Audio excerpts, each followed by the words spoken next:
Finally নিয়ে চলে এলাম আমাদের বাড়িতে ছোট্ট গণপতিজিকে। তো আগে আপনি আমার আগের ব্লগটা দেখেই দেখতে পারবেন, যেখানে আমি দেখিয়েছিলাম যে আমি কোন গণপতি নিয়েছি।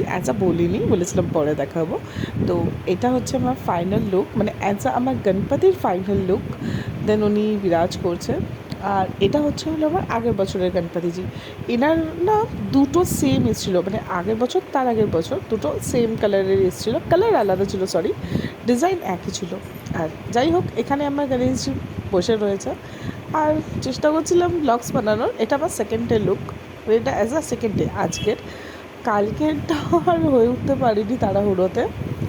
আর গণপতি বাপ্পা মোরিয়া, সে তো আমরা সবাই বলবই। আমরা খুশিতে অপেক্ষা করছিলাম গণেশজির। দেখুন কি সুন্দর কিউট বাল গণেশ, দু গালে হাত দিয়ে বসে আছে।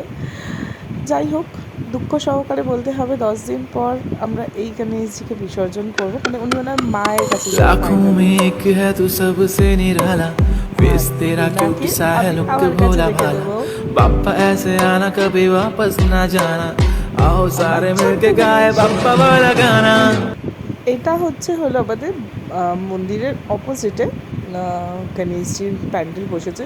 কি কিউট সুন্দর দেখতে, দেখুন প্লিজ।